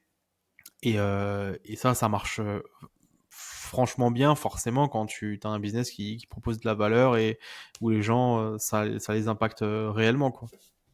Ouais, ouais, ouais, c'est ça. Ce qu'il faut, c'est, dans tous les cas, la delivery, c'est la première chose, enfin, la chose la plus Ouais, importante. Parce qu'on peut dire, ouais, l'acquisition, c'est important, ouais, l'offre, c'est important.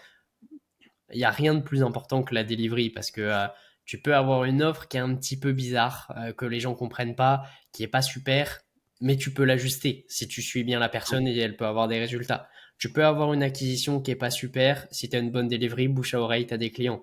Tu peux être nul en closing. Si tu as une offre de fou, une bonne delivery, tu as des résultats clients, tu les montes pendant le call, le gars a confiance, il achète, tu ouais. mets une garantie, ça marche pas, et tu es confiant. Donc vraiment, la delivery, c'est le truc final. Avoir la meilleure delivery du monde, c'est avoir le meilleur business du monde, quoi. Et le pire, c'est que c'est bien beau d'avoir une équipe, tu vois, qui va closer. Si derrière, en delivery, t'es pas bon, la problématique, c'est que si tu veux avoir un business qui est périn, si ton client, tu lui délivres pas la valeur, bah, il va en parler et ça va être plus compliqué derrière de closer parce que forcément, on va commencer à parler de toi en mal et ça va être compliqué. Tu vois, Mm. donc ok, oui, tu auras rentré X milliers d'euros rapidement parce que tu as des experts dans le closing. Par contre, t'as pas su délivrer, les gens sont pas contents, ils demandent des remboursements, ils te font des dramas, ils font des posts, des avis, des Trustpilot, des machins. Dès que tu fais une vidéo YouTube, tu te fais assassiner dans les commentaires. Ben après, ton business il est mort, tu vois, parce qu'en fait, t'as que une personal brand, tu vois. Tu peux pas dire ah bah Ouais. mince, bon j'ai chié mon premier projet, bon je reviens, on oublie tout et voilà, tu vois. Donc c'est pour ça que la delivery c'est vraiment la chose la plus importante où faut mettre bah, un process Ouais. clair pour que tes clients soient satisfaits, même si c'est pas parfait au départ, mais au moins d'avoir quelque chose qui soit avec ce que le client s'attend à avoir. Et aussi quand tu as une équipe de closers, c'est important au départ de les enregistrer les calls parce que tu sais pas ce qui a été vendu. Le closer, bah lui, il prend ça comme sur les ventes. Donc son objectif, c'est quoi? C'est de vendre à tout prix. Si derrière il te sort des trucs foireux et qui toi derrière te fout dans la merde parce qu'on te dit Ouais. ah oui mais le closer il m'avait dit que dans 3 mois j'allais faire ça ça ça, je l'ai pas. Bah, c'est ton équipe, hein. Lui, il en a rien à Ouais. faire que non, mais en fait, c'est pas moi, c'est une agence externe qui s'occupe du closing, tu vois. Donc ça derrière, ça peut te foutre dans la merde et c'est pour ça qu'il faut aussi contrôler, voir qu'est-ce qui est dit, qu'est-ce qui est mis en avant pendant pour closer le client et que ça soit cohérent avec ce que toi tu vas délivrer parce que c'est pas cohérent, forcément qu'il va y avoir une problématique. Ouais, et même carrément, moi, ce que je conseille aux gens comme ça qui, même pas forcément qui débutent, mais qui ont un peu de mal en closing et tout, c'est promettre moins. Donc, ok, ce sera plus compliqué parce que ça va moins closer. Peut-être que tu vas avoir 10% de taux de close en moins. Ok. Mais tu promets, je sais pas, 2 000 € en plus par mois. Le gars, il te rejoint. Ok, super. Il fait les trucs. Au bout de 2 mois, ah bah, je fais 5 000 €. Ouais, c'est normal. Mon offre de base, c'est pour ajouter 5 000. Maintenant, moi, je Ouais, t'ai vendu 2 000. Mais t'as ajouté 5 000. Donc, t'es trop content. ouais, Donc, tu vas en parler plus que si je t'avais dit ajoute 5 000. Parce bien que, sûr, bah voilà, bien ajoute sûr. 2 000, j'ai fait x2 sur ce qu'il me promet. Et ça, c'est trop puissant. C'est compliqué au début, mais derrière, les effets long terme, ils sont trop impactants. C'est ça. Après, souvent, les gens, ils essayent de survendre leur offre alors qu'en Mm. fait, elle se vend sans forcément avoir besoin de dire tous ces éléments-là. Euh, je sais que moi, j'ai fait souvent, j'intervenais pour une agence marketing où en gros, j'étais formateur sur une partie où eux ne savaient pas gérer. Du coup, je faisais si tu veux, un peu les entretiens de closing parce que c'est du présentiel avec lui pour qu'il me dise bah voilà je te présente le formateur qui va faire la formation avec toi que je puisse me présenter etc. En fait on avait déjà closé le deal, le client était content, il était chaud pour faire le truc et puis t'as l'agence avec laquelle je travaillais où le mec qui m'accompagnait continuait à donner des arguments de vente, mais le mec a déjà signé, c'est limite il t'a déjà fait la compte et il continue à te dire non mais franchement tu verras, franchement il est top, ouais non mais franchement en plus il a travaillé avec un tel, en plus sa boutique elle a fait tant, tu vois, je veux dire mais t'as pas besoin, le mec est déjà Ouais. closé en fait, donc là à part te potentiellement risquer de te foutre dans la merde ou même de passer pour un mec un peu bizarre, de forcer autant comme ça ton truc, bah ça n'a pas franchement l'impact que le gars espère avoir, tu vois. C'est ça Mm. que je dis, bah, des fois, en vente, t'as pas forcément besoin de dire, oui, dans 3 mois, tu vas faire 50 000 € par mois, parce que si au final, c'est pas que la personne va pas y arriver, mais peut-être que elle va y arriver en 4 mois, ou peut-être que c'est dépendant aussi de l'impact qui va mettre en place en termes d'activité pour l'atteindre. Donc, t'as pas forcément besoin de dire qu'on va rajouter 50 000 €. Tu vois, si le mec il fait 5 000 € par mois, si déjà tu lui dis que tu lui doubles son chiffre d'affaires et que ton offre elle coïncide à ce que tu veux mettre en place, bah, le mec est déjà content. Tu vois. C'est pas parce que d'un coup tu dis que c'est 50 000, il va se dire. En fait, je trouve que tu as même le risque de faire l'inverse. Que le mec il dise, bah attends, je fais 5 000, il me dit que dans 3 mois je vais Ouais, faire 50 000. Ouais, c'est trop gros, c'est du scam. ouais, Alors carrément. que peut-être que finalement c'est possible, tu vois, avec ta méthode de le faire. Mais dans ce cas-là, il vaut mieux dire, bah écoutez, on va ajouter entre temps et temps, dépendant forcément de l'activité, parce qu'un mec qui commence, on va pas lui ajouter la même Bien niveau sûr. d'activité qu'un gars, ça fait 3 ans, il a son business, qu'il a déjà un portefeuille client, etc. Tu vois.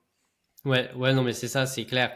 Et même des fois, c'est un peu bête, mais comme tu l'as dit, il faut sous-vendre les résultats Ouais, parce que des fois, ils paraissent trop énormes, quoi. c'est Moi, vrai. clairement, des fois, j'ai des personnes en call. Donc, moi, mon offre, c'est d'ajouter 30 rendez-vous qualifiés chaque mois à votre business. Ok. Il y a des gars qui me disent, ok, c'est bien, mais 30 rendez-vous, moi, 3 clients de plus et je suis déjà full. Du Ouais, coup, ok, non, mais t'inquiète pas, à 30 rendez-vous, c'est vraiment le maximum. Et au final, je me justifie à l'envers en mode non, mais ouais, t'inquiète, hein, vraiment, 30 rendez-vous, c'est les résultats maximum que tu peux avoir. Tu peux pas avoir plus. Alors que, bah, clairement, les 30 rendez-vous, je vais pas dire sans forcer, mais ils sont ouais. très simples à faire, quoi. Ils sont Et simples. après, ça veut dire que du coup, il y aura une autre problématique qu'il faudra que tu vois avec lui, c'est comment il peut faire pour justement déléguer, pour qu'il puisse Ouais, justement gérer ces 30 rendez-vous-là. ouais, c'est Tu vois. ça. C'est Parce ça. qu'en fait, des fois, tu as des personnes, je prends un exemple concret, tu vois, quand on accompagnait une agence marketing, en gros, c'est deux potes qui sont associés. Donc, tu en as un qui est tu sais, graphiste, web designer et l'autre qui est dev. Leur projet, c'est de créer une société. Euh, Chacun a sa thématique et puis ils font des projets en commun pour des entreprises. Problématique, c'est qu'il me dit au départ, donc moi, mon objectif, c'est avec l'accompagnement, je veux faire 20 000 € par mois. Je dis ok, il y a aucun souci. Mais aujourd'hui, si on parle d'un projet client, vous pricez combien? Il dit ouais, ça dépend des entreprises, entre 3 et 4 000 euros. Je dis ok. Et en temps de production, parce que des fois on dit oui, le temps de livraison n'est pas le même que le temps de production, parce que tu peux dire à ton client, écoutez, moi le site, il me faut 1 mois à le faire, mais ça ne veut pas dire que pendant 1 mois, tu vas travailler 7 jours sur son projet à deux. Tu Ouais. vois, juste que tu te laisses de la marge parce que tu vas avoir des rendez-vous, tu vas avoir d'autres projets en même temps, etc. Donc moi, je lui demande, aujourd'hui, je te mets toi et ton associé dans une pièce, je vous laisse travailler 7 heures par jour, il vous faut combien de temps pour faire le projet d'un client? Bon, en moyenne, 2 semaines. Je dis, ok, donc ça veut dire que un projet à 3 000 à 4 000 euros de chiffre d'affaires, on est en France, il te faut 2 semaines pour le traiter, donc ça veut dire que tu en fais deux dans le mois, ça te fait entre 6 et 8 000 euros. Et donc toi, ton objectif, c'est dans 3 mois faire 20 000. Donc tu vois déjà que au-delà du fait d'acquérir des nouveaux clients, bah, il va y avoir une problématique qui va se poser, c'est Ouais. comment je l'atteins? Parce que soit j'augmente mes prix, parce que bah, si je veux arriver à 20 000, du coup, faut pas que mon client il me paye 3 4 000, mais il faut qu'il me paye 10 000. Et ça, c'est très compliqué parce que c'est pas du jour au lendemain, tu dis bon, maintenant, je prends que des clients qui payent 10 000. C'est pas comme ça que ça fonctionne, tu vois.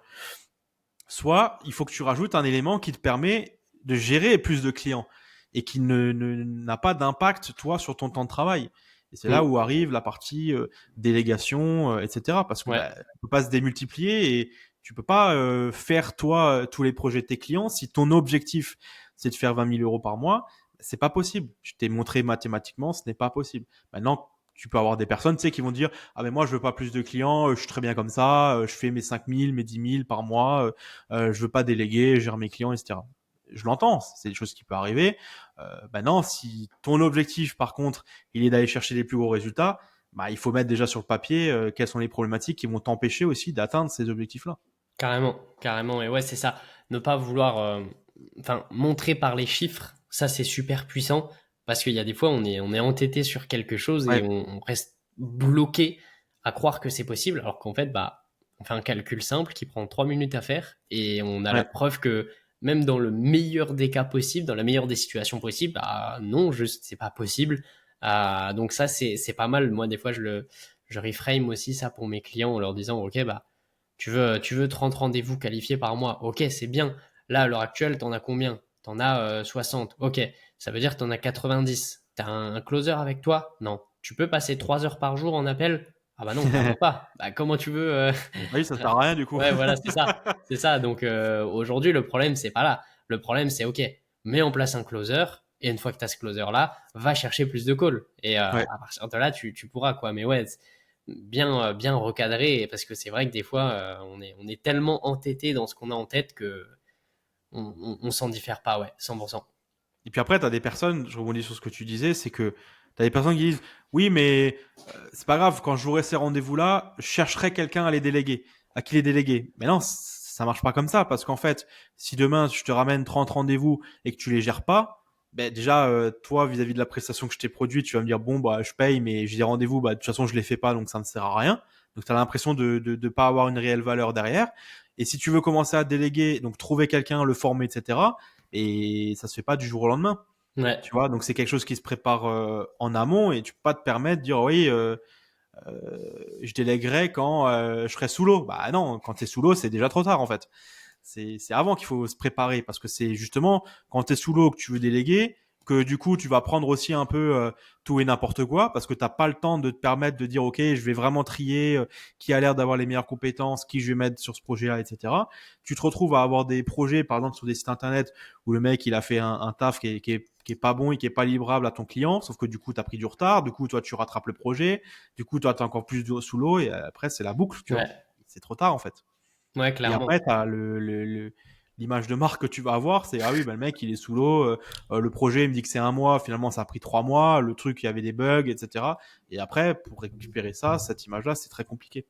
100%, 100%. C'est pour ça il faut scaler, c'est bien, scaler trop vite, c'est jamais bien. Ouais, Surtout qu'en plus des fois, bah, le scaling c'est de la chance. Je sais pas, il y a eu 3 bouches à oreille ce mois-ci et il y a eu un post qui a pété, on ne sait pas ouais. pourquoi, qui a rapporté 3 clients. Ah super, 6 clients ce mois-ci, alors que en plus j'ai pas trop travaillé, je suis le Ouais. meilleur. Le mois prochain, 2 clients et on comprend pas, on pleure et le mois d'après, fin de la boîte, c'est fini. Alors que C'est donc ça. c'est ça, faut pas prendre la grosse tête et à chaque fois se dire ok, est-ce que c'était de la chance? Parce que des fois ça arrive et des fois tant mieux, hein. Est-ce que c'était de la chance? Est-ce que je peux le répliquer? Et Ouais. si ça, ce qui se passe sur le long terme, est-ce que je peux gérer aussi? Parce que, ok, j'ai 6 clients tous les mois, je peux gérer? Oui, non. Ok, je peux gérer, tant mieux. Si je peux pas gérer, je recrute un gars pour la Ouais. delivery, un CSM, un dev, peu importe. Si c'est l'objectif de ton client. Si ton client il dit non, mais moi, je veux juste avoir 6 clients par mois parce que je peux les gérer, je gère en solo et j'ai pas envie de me prendre la Ouais, tête à carrément. déléguer, machin, etc. Bah, ça s'entend, tu vois. Chacun ses objectifs. Mais il faut que tes objectifs soient en rapport avec les actions que tu veux mettre en place. Tu Mm. vises 40 000 euros par mois, mais tu veux rester solo et il te faut deux semaines pour gérer un client Ouais. et qu'en moyenne ton client te paie 4 000 euros, bah, il y a un problème en fait. Mathématiquement, tu ne pourras jamais y arriver. Et Mm.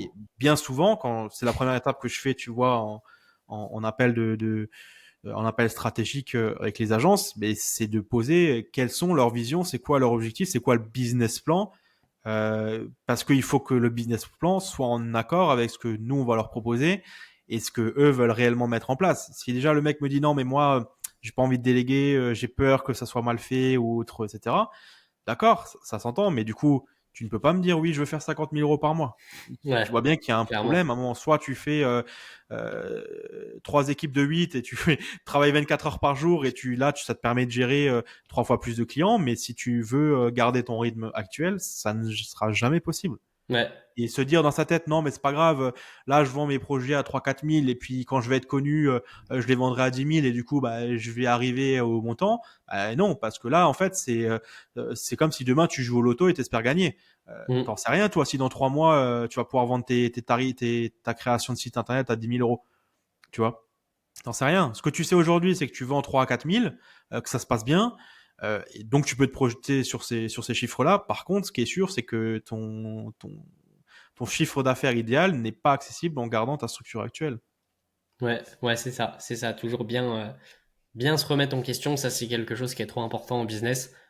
Pas hésiter à se remettre en question, même si Ouais, faut pas le faire tous les jours non plus, parce que voilà, mais se remettre en question, est-ce que ce que je fais c'est pertinent? Est-ce que je peux pas le faire mieux? Est-ce que c'est aligné même avec mes valeurs? Parce que ok, je pense qu'on s'est tous lancés un peu dans l'entrepreneuriat aussi pour de la liberté. Est-ce que ouais, travailler 14 heures par jour, c'est ça la liberté qu'on voulait quand on s'est lancé, quoi? bien Donc sûr. il y en a, ça leur plaît, tant mieux. Il y en a, voilà. Donc bien reframer tout ça et être au clair avec tout ça, carrément, carrément. Est-ce que tu avais, je sais pas, ça fait faire quasiment 1 heure et demie qu'on tourne, Ouais. un petit mot comme ça que tu voulais dire de fin, une note perso qui t'a marqué? Un petit mot. Euh, Tu veux dire quoi? Quelque chose par rapport au business ou? Ouais, c'est même pas forcément par rapport au business, par rapport à toi, à des apprentissages que tu as pu faire. Mhm. Euh, pour moi, la règle la plus importante en tant qu'entrepreneur, c'est de ne pas avoir peur de l'échec. Beaucoup d'entrepreneurs qui arrêtent, qui disent moi c'est pas fait pour moi, etc. C'est parce qu'en fait la plupart du temps c'est ils vont avoir un nom et ils vont dire ah non mais c'est trop compliqué, j'ai pris un nom, ça me fait mal à l'ego, etc. Bon j'arrête, tu vois. Et en fait l'entrepreneur qui réussit c'est pas une question oui mais lui il est plus intelligent, oui mais lui il a fait ci, non mais lui c'est normal, il connaissait un tel donc ça l'a aidé. C'est pas ça. L'entrepreneur qui réussit c'est quelqu'un qui lâche jamais, qui se donne les moyens de réussir, qui travaille tous les jours et qui se remet en question comme tu l'as dit, parce que c'est important de comprendre pourquoi j'arrive pas à closer, pourquoi j'ai pas de clients, pourquoi mes clients ils sont pas satisfaits, pourquoi il y a ci, pourquoi il y a ça. Si tu te remets pas en question et que tu fais un tunnel, bah forcément que tu vas dans le mur. Euh, j'ai accompagné beaucoup de personnes, tu vois, quand on faisait de l'accompagnement e-commerce, etc. Donc du coup, tu connais formation, make money, etc. Et en Ouais, fait, la différence des personnes qui réussissent et que les personnes qui ne réussissent pas, c'est vraiment que le niveau d'implication et la crainte par rapport à l'échec.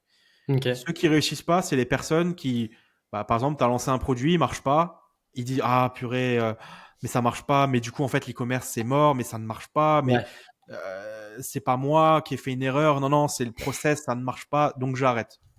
C'est que ça. Les personnes qui ne réussissent pas, c'est que ça. Tu peux être le mec le plus nul au monde. Si par contre, euh, tu t'arrêtes pas de travailler et tu dis, bon, je veux réussir par exemple dans l'e-commerce ou en vente ou peu importe, et tu dis, bon, ok, je vais prendre des murs, mais je vais quand même continuer jusqu'à ce que j'y arrive. C'est ça qui va faire que tu vas réussir et que les entrepreneurs aujourd'hui y arrivent. C'est parce qu'ils se sont pris plein de murs Mm.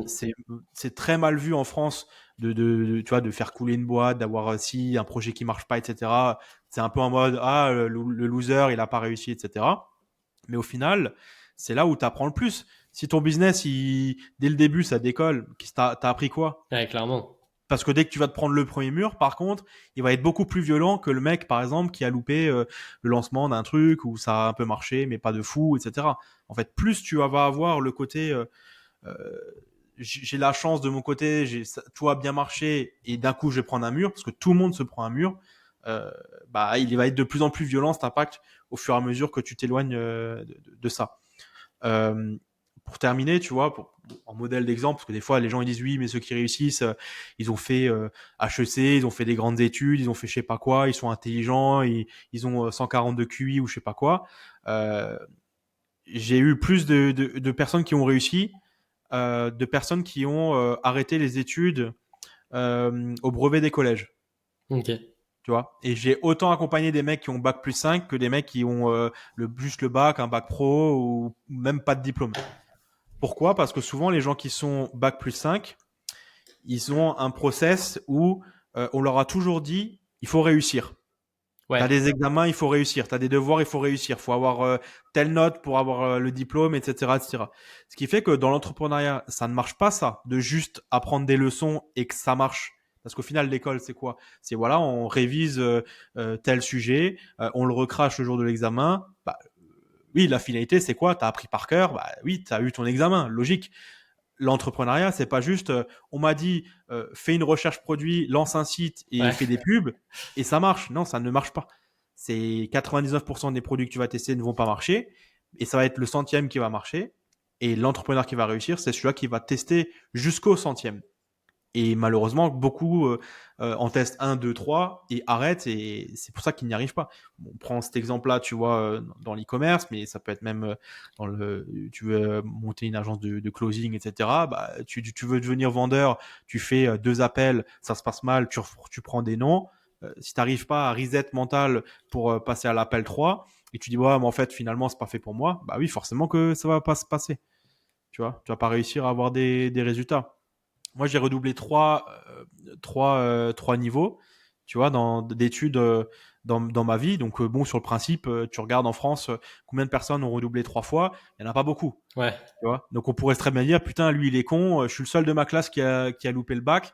Donc, c'était un bac général et technique. Donc, tu peux dire, bon, sur papier, lui, il va rien faire, tu vois. Par contre, aujourd'hui, ça fait 8 ans que je suis entrepreneur, je vis de mes business, etc. Et par contre, tous les autres sont salariés. Mm. Tu vois, il va peut-être en avoir, c'est toujours pareil, hein, un ou deux que tu vas recroiser. Ah, j'ai créé une boîte, j'ai fait ci, j'ai fait ça.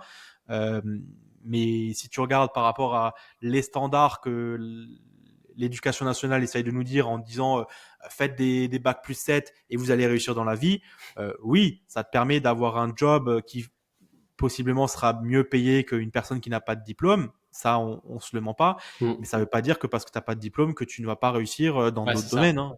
Tu regardes beaucoup de personnes très connues n'ont pas des gros diplômes, mais c'est celles qui ont le mieux réussi dans la vie.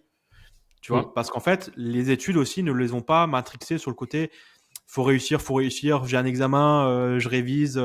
Il faut pas que je me prenne une tollée. Et en France, c'est catastrophique ce qu'on a parce que tu vois quand en France, t'as un examen, tu l'as loupé. Bon, c'est pas la fin du monde en soi, tu vois, mais puis t'as la pression de tes parents qui vont t'engueuler, dire mais t'as pas réussi, mais machin, mais et donc en fait t'as cette pression sociale qui te pousse à essayer de ne jamais avoir d'erreur dans ton parcours. Et forcément, quand tu veux devenir entrepreneur, ça ne marche pas comme ça. Des tollés, tu vas en prendre. Et si tu n'arrives pas à faire face à ça, bah, c'est très compliqué d'arriver à avoir des résultats. Mm. Carrément, c'est ça.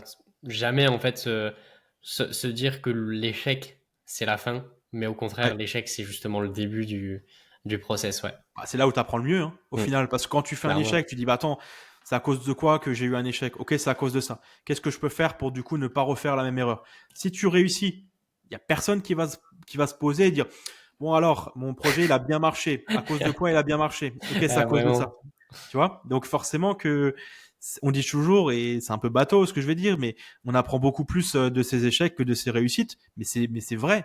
C'est Mm. très vrai parce que c'est là où tu vas te remettre encore plus en question et où tu n'as pas le choix de te remettre en question. Parce que tu as des gens que tu sais qui arrivent, même dans la réussite, à se remettre en question en disant, bon, tiens, ça c'est bien, qu'est-ce que je peux faire pour aller chercher plus, de mieux faire, etc. Mais tu as des personnes qui n'arrivent à se remettre en question que en face de l'échec, tu vois. Et en face de l'échec, t'as pas le choix de dire, bon, ok, j'ai lancé ce projet-là, pourquoi ça n'a pas marché, pourquoi j'arrive pas à vendre, pourquoi j'ai telle ou telle problématique. Et t'as pas le choix en fait. Si tu te remets pas en question et juste tu te dis, bon, bah ça marche pas parce que ça marche pas et j'arrête, bon, bah c'est sûr que tu n'auras pas de projet Ouais. viable sur le long terme. Clairement, clairement, non, je suis 100% d'accord avec toi. Écoute, c'est nickel, nickel, nickel. Franchement, on a pas mal échangé, c'est super intéressant tout ce qu'on a Ouais, pu échanger. Donc, si jamais vous êtes intéressé, soit parce que je peux proposer, soit parce que Jonathan peut proposer, tous les liens seront dans la description. Il y aura, tu m'enverras tout ce que tu veux ouais, que, bien que sûr. j'ajoute. Et puis, donc, vous retrouverez tout ça. Si vous souhaitez regarder d'autres choses sur le podcast, n'hésitez pas, abonnez-vous et regardez tout ce qu'on pourra faire. On a à peu près un podcast qui va sortir toutes les semaines. Donc si jamais ça vous intéresse, abonnez-vous. Et moi je vous dis à très bientôt. C'était Jules. Ciao Et l'équipe. Jonathan, du coup, salut.